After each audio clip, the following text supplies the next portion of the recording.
প্রিয় সে কথা বলছে গোলাম মাওলা রনি, সাবেক সংসদ সদস্য, লেখক এবং জার্নালিস্ট। আমরা সরাসরি ভিডিও স্ক্রিনে চলে যাবো, সেখানে বিস্তারিত দেখে আসবো। দেশে একটি সুষ্ঠু রাজনৈতিক পরিবেশ তৈরির জন্য রাজনৈতিক দলগুলোর মধ্যে একটি ঐক্যমত্য তৈরি করার জন্য এবং তার সঙ্গে রাজনৈতিক দলের সম্পর্ক, সেই সম্পর্কে একটি ঐক্য তৈরি করার জন্য একটি কমিশন তৈরি করেছেন ত্রিমাত্রিক।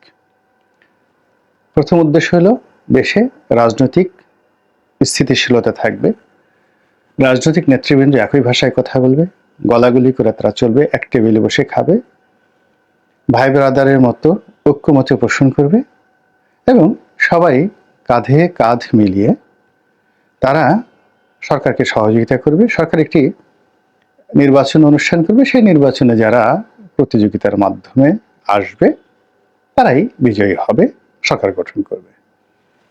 দ্বিতীয় বিষয় হলো যে সরকারের সঙ্গে রাজনৈতিক দলগুলোর যে সমঝোতা, ঐক্যমত্য, এখানে অনেক বিরোধিতা আছে, অনেক মত বিরোধ আছে, অনেক চাওয়া পাওয়ার না পাওয়ার বেদনা আছে। এই দূরত্বগুলো ঘোচানোর জন্য তিনি এই কমিশন করেছেন।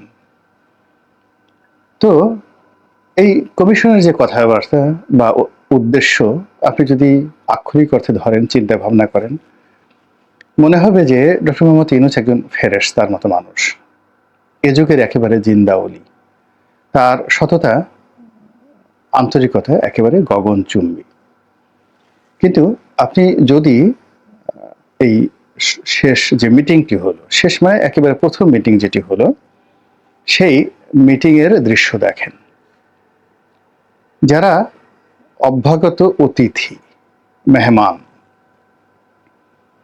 তো অনুষ্ঠানটা শুরু হলো বৈষম্য দিয়ে, মানে মেহমানদেরকে যেখানে বসানো হলো আর যিনি আমন্ত্রণ জানিয়েছেন তিনি এবং তার যারা লোকজন রয়েছেন তাদেরকে একটা উঁচু মঞ্চ করে সেই মঞ্চের উপর তাদেরকে বসানো হলো।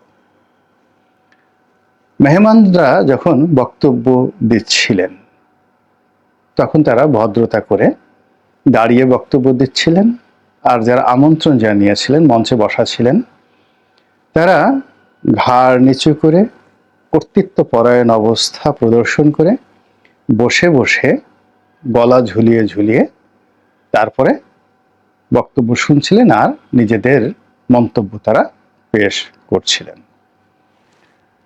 আমাদের দেশের রাজনীতিবিদদের সাধারণত মান সম্মান অপমান বোধ বেশি একটা নেই, এটাকে আপনি বেহায়াপনাও বলতে পারেন। বেশিরভাগ ক্ষেত্রেই দুই একজনের ভালো মানুষ নেই তা বলা যায় না, কিন্তু এদেরকে জাস্ট পদের উপরে রাজপথে কয়েকটা বাড়ি লাগিয়ে দিন, আর কয়দিন পরে মন্ত্রীর একটা চেয়ার দিয়ে তাদেরকে ডাকেন আব্বা আব্বা করে, বেশিরভাগ লোক দেখবেন দৌড় দিবে, একবারও বলবেন না যে তুমি আমাকে বিনা দোষে কেন মেরেছিলে, তোমার দেয়া অনুদান আমি গ্রহণ করব না। তাদের মাথা ফাটিয়ে দিন, তারপরে আবার যাকে বলে তাদেরকে ডাক দিন, তারা চলে যাবে। তাদেরকে যদি আপনি অস্ত্রের মুখে জিম্মি করেন, বলেন হাসেন, তারা হাসবে, যদি কাঁদতে বলেন তারা কাঁদবে, যদি আপনার বাবার বিরুদ্ধে সাক্ষ্য দিতে বলেন তারা অনায়াসে সাক্ষ্য দিবে, যদি আপনার দলের নেতার বিরুদ্ধে নেত্রীর বিরুদ্ধে কথা বলতে বলেন তারা শুধু কথা বলবে না, প্রয়োজন নিজেদের পিঠ বাঁচানোর জন্য সবকিছু আপনাকে লিখে দেবে, স্বাক্ষরের দলিলে স্বাক্ষর করে দেবে।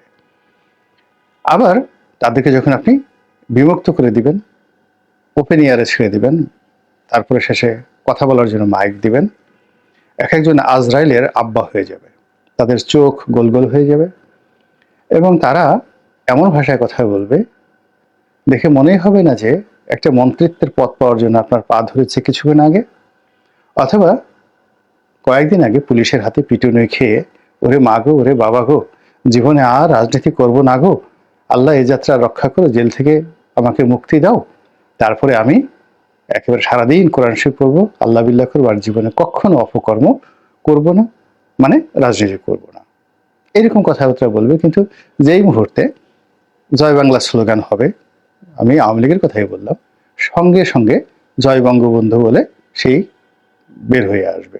এই যে রাজনীতিবিদদের বা রাজনীতির যে একটা চিরাচরিত চরিত্র, এটা কিন্তু এই চরিত্র কিন্তু আমেরিকাতে যখন গণতন্ত্র প্রতিষ্ঠিত হলো তখন ছিল না, এমনকি এখনো নেই।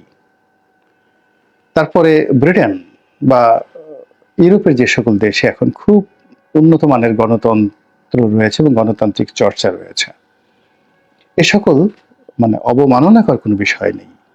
আপনি দেখুন তো, এই ইউরোপীয় ইউনিয়ন থেকে বের হওয়ার যে সিদ্ধান্ত নিল ইংল্যান্ড, এই সিদ্ধান্তকে কেন্দ্র করে ডেভিড ক্যামেরনের সরকারের পতন হলো, বরিস জনসনের সরকারের পতন হলো, থেরেসা মের সরকারের পতন হলো। তারপরে আরো একজন ভদ্র মহিলা আসলেন, ট্রস কান, তার সরকারের পতন হলো। এরপরে যেটা আসলেন ঋষি সুনাক, তারও পতন হলো। এবং তারা কথায় কথায় পদত্যাগ করে ফেললো এবং কোনো রকম তাদের আফসোস নেই। এবং ওই লোকগুলো একবারও সেই সরকার পতনের পর তারা যে প্রধানমন্ত্রী ছিল এগুলো নিয়ে তাদের কোনো রকম আক্ষেপ নাই, হাপিত্যেশ নাই, বা আবার প্রধানমন্ত্রী হওয়ার জন্য দৌড়াদৌড়ি নেই। এটা হলো সভ্যতা। কিন্তু আমাদের মূল ব্যাপার হলো এক পা কবরে আর এক পা বাইরে। তারপরে শেষে ভাত ঠিক মতো খাইতে পারি না, পেট ঠিক মতো থাকে না, প্যাম্পার্স পরে ঘুরতে হয়, কখন পেট দিয়ে গ্যাস বের হয়ে যায়, পশ্চাৎ দেশ দিয়ে সেই গ্যাসের গন্ধে চারিদিকে যারা লোকজন তারা অস্থির হয়ে যায় যে সে কি যাকে বলা হয় প্যাম্পার্স নষ্ট করে ফেললো নাকি শুধু বায়ু ত্যাগ করলো। এগুলো নিয়ে যখন চিন্তা ভাবনা করে তখন সেই লোক আরো 100 বছর ক্ষমতায় থাকার চিন্তা ভাবনা করে। এরকম বিশ্রী অভ্যাস এই বাংলায় সম্ভব বলি রাজনীতিবিদদেরকে নিয়ে যখন যেভাবে পেরেছে তারা খেলেছে, এদেরকে দৌড়ের উপর রেখেছে, এদেরকে ব্যবহার করেছে। সেই আইয়ুব খান, ইয়াহিয়া খান থেকে শুরু করে ভুট্টো, টিক্কা, আরো সবাই অনেকে। তো বর্তমান জমানাতেও এই রাজনীতিবিদদের যে আত্মমর্যাদাবোধ, এই আত্মমর্যাদাবোধ না থাকার কারণে কার ওজন কত এটা যেমন তারা বুঝতে পারছে না, আর প্রতিপক্ষ তারা মনে করতে পারছে না যে কাকে কিভাবে ওজন দেওয়া দরকার। এবং এর ফলে কি হলো, ঐক্যমতের যে কমিশন, সেখানে ঐক্য করার জন্য যে লেভেলটা লাগবে আপনি দেখেন এই ধরনের অনুষ্ঠান সাধারণত গোল টেবিল বৈঠক হয় এবং কোনো সভাপতি থাকে না, গোল টেবিল হয় বা যেটাকে রাউন্ড টেবিল বৈঠক হয়। এবং ইংল্যান্ডে এরকম ব্রিটিশ জমানাতে একটা রাউন্ড টেবিল বৈঠক হয়েছিল এবং মহাত্মা গান্ধী তার যে চিরাচরিত পোশাক, সেই ধুতি এবং খালি গা, ওই অবস্থাতে তিনি ইংল্যান্ডে গিয়েছিলেন শীতের মধ্যে গোল টেবিল বৈঠকে অংশগ্রহণ করার জন্য। বঙ্গবন্ধুকে আমন্ত্রণ জানিয়ে জেলখানা থেকে নিঃশর্ত মুক্তি দিয়ে সেই আগরতলা মামলা থেকে তাকে অব্যাহতি দিয়ে গোল টেবিল বৈঠকে যোগদানের জন্য সেখানে নেওয়া হয়েছিল। সেখানে তাকে যারা আমন্ত্রণ জানিয়েছিলেন তারা তাকে সোফাতে বসিয়ে উঁচু একটা মঞ্চ তৈরি করে সেই মঞ্চের উপর তারা বসে থাকেননি। এটা হলো স্বাভাবিক ভব্যতা। কিন্তু এই যে ঐক্যমতের যে কমিশন, সেই কমিশন প্রথম যে বৈঠকটি করলো, এখানে ঐক্যের কোনো সুর ছিল না, ঐক্যের কোনো পরিবেশ ছিল না, ঐক্যের কোনো লক্ষণ ছিল না। আমি এখানে 7টি কারণ বলেছি, আমি 70টি কারণ বলতে পারবো যেহেতু ভিডিও দীর্ঘ হয়ে যাবে। এখানে একটা বিষয় হলো বুঝতে হবে যে আপনি কাকে দিয়ে কাকে হ্যান্ডেল করাচ্ছেন। যারা আগামীতে মন্ত্রী হবেন, বড় মন্ত্রী হবেন, এমনকি ওদের মধ্যে থেকে প্রধানমন্ত্রী হতে পারেন, এনিবডি, আপনি তাদেরকে কিভাবে ট্রিট করছেন এটার উপর আপনার মন মানসিকতা নির্ভর করছে। 2 নম্বর হলো আপনি কাকে দিয়ে কাকে ট্রিট করাচ্ছেন। এখানে অনেক রাজনৈতিক নেতৃবৃন্দ রয়েছেন যাদের সামনে 1 to 1, ওই মঞ্চে যারা বসেছিলেন 1 to 1 5 মিনিট কথা বলার মতো সাহস সুযোগ অনেকেরই নেই।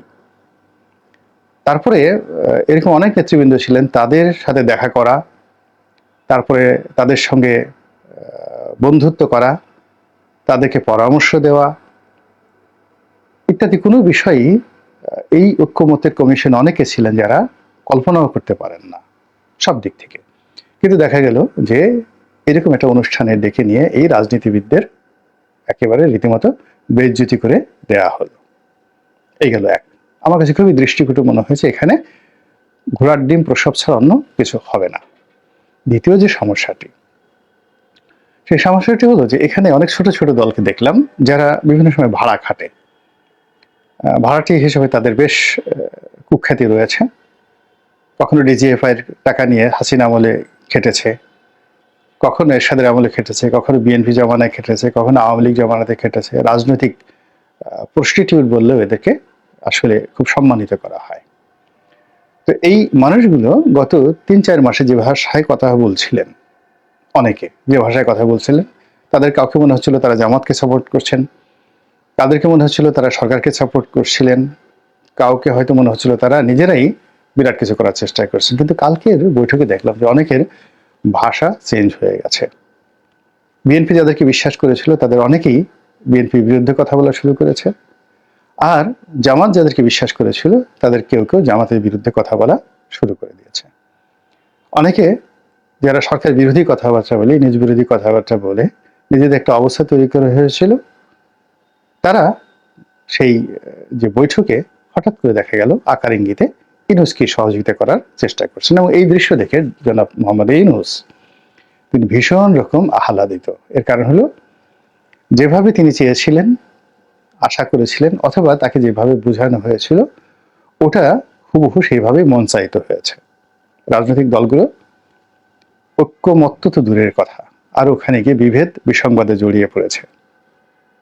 এবং ওই বৈঠকের ফলে পারস্পরিক যে সন্দেহ অবিশ্বাস তৈরি হয়েছে। বিএনপির জোট থেকে অনেকে ছিটকে পড়বে, আবার অনেকে অন্য জোটে চলে যাবে। এই যে একটা বিভেদ এবং বিসংবাদ তৈরি হয়ে গেল এই বৈঠকের মাধ্যমে, আগামী বৈঠকে যদি হাতাহাতি শুরু হয়ে যায়, তাও অস্বাভাবিক কোনো বিষয় নয়।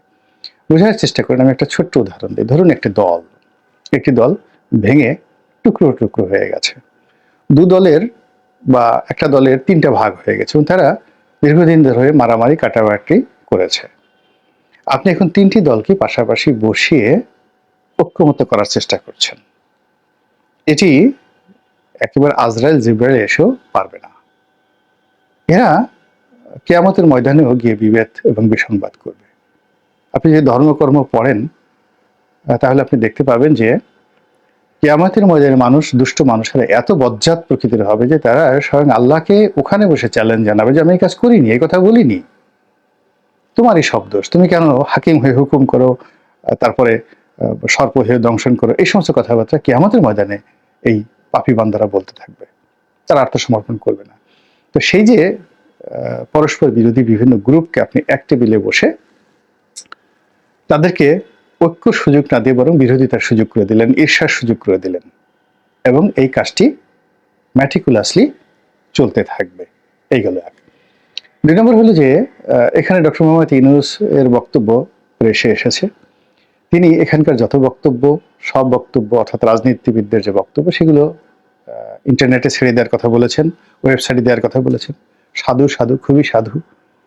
এবং এই কথা যদি আগে বলতেন, মানে বৈঠকের আগে বলতেন যে আপনারা যা কিছু বলবেন সবই ইন্টারনেটে দেওয়া হবে, ওয়েবসাইটে দিয়ে দেওয়া হবে, তাহলে সবাই ওই ভাষায় কথা নাও বলতে পারতেন। এরপর যেটি হচ্ছে, বৈঠকে যে সকল ইঙ্গিত দেওয়া হয়েছে, স্থানীয় নির্বাচন, সংস্কার, ক্ষমতার মেয়াদ, জাতীয় নির্বাচন, সবগুলোই পরস্পর বিরোধী। এবং যারা বক্তব্য দিয়েছেন, মানে আমন্ত্রিত অভ্যাগত অতিথি যারা এবং যারা হোস্ট ছিলেন, তাদের কারোরই আই কন্ট্যাক্ট, বডি ল্যাঙ্গুয়েজ কোনো অবস্থাতেই ফ্রেন্ডলি ছিল না, কোনো অবস্থাতেই ট্রান্সপারেন্ট ছিল না, স্বচ্ছ ছিল না।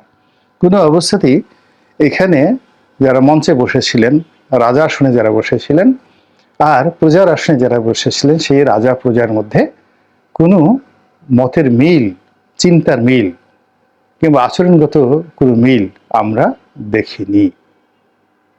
কাজেই এই ধরনের ঐক্যমত্যের যে বৈঠক বা ঐক্যমত্যের যে কমিশন, এটার জটিলতা আগামী দিনগুলোতে আমাদেরকে পোহাতে হবে, সরকারকে পোহাতে হবে, রাজনৈতিক দলকে পোহাতে হবে। কাজেই ডাক দিলেই চলে যেতে হবে বা কথায় কথায় ডাকতে হবে, আমি মনে করি চিন্তা ভাবনা করে বাস্তবতার নিরিখে সহজ সরল একটি মন নিয়ে, সততার সঙ্গে, নিষ্ঠার সঙ্গে যদি রাজনীতি না করা হয়। রাজনীতিতে ধোঁকাবাজি একেবারে প্রকৃতি সহ্য করে না। রাজনীতির ধোঁকাবাজি ভীষণ ভয়ঙ্কর। আল্লাহ আমাদের সবাইকে সুষ্ঠু ধারা রাজনীতি করার তৌফিক এনায়েত করেন। আসসালামু আলাইকুম ওয়া রাহমাতুল্লাহি ওয়া বারাকাতুহু। আসসালামু আলাইকুম প্রিয় দর্শক, আশা করি পুরো ভিডিওটি দেখেছেন এবং বুঝতে পেরেছেন। বর্তমান বাংলাদেশের পরিস্থিতি নিয়ে আলোচনা করলেন গোলাম মাওলা রনি। আপনারা জানেন যে বাংলাদেশের প্রধান উপদেষ্টা ডক্টর মোহাম্মদ ইউনূস তিনি জাতীয় ঐক্যের ডাক দিয়েছেন এবং ঐক্য ফ্রন্ট গঠন করেছেন, যেখানে সকল দলের নেতাকর্মীকে ডাকা হয়েছিল এবং তাদের মত প্রকাশের, সেখানে তারা কি চাচ্ছে, আগে সংস্কার চাচ্ছে নাকি নির্বাচন চাচ্ছে, কিভাবে নির্বাচন চাচ্ছে, কি সংস্কারের পরে নির্বাচন চাচ্ছে, বাংলাদেশের বর্তমান প্রেক্ষাপটে বিভিন্ন ধরনের আলাপ আলোচনা সেখানে হয়েছে। এবং সেখানে আমরা যে বিষয়টি সর্বশেষে যে বিষয়টি জানতে পেরেছি যে সব দলকে একটা করে চিঠি দেওয়া হয়েছে, অর্থাৎ কি সংস্কার করা হবে, কি করা হবে না, সংস্কারের পরে কবে নির্বাচন হবে, আগে স্থানীয় নির্বাচন নাকি আগে জাতীয় নির্বাচন, এই বিষয়গুলো নিয়ে আলাপ আলোচনা করা হয়েছে। সেখানে যার যার দলের পক্ষ থেকে আসলে মন্তব্য করবেন এবং চিঠিগুলো দেখবেন। দর্শক, এই বিষয়গুলো এবং বাংলাদেশের যে ঐক্য, সেই ঐক্য আসলে কতদিন টিকবে বা টিকবে না, এই বিষয়গুলো নিয়ে আলোচনা করলেন সবার পরিচিত প্রিয় মুখ গোলাম মাওলা রনি। আপনাদের কাছে কেমন লেগেছে অবশ্যই কমেন্টে জানাবেন। সবাই ভালো থাকবেন, সুস্থ থাকবেন। ভিডিওটি শেষ করছি। আসসালামু আলাইকুম।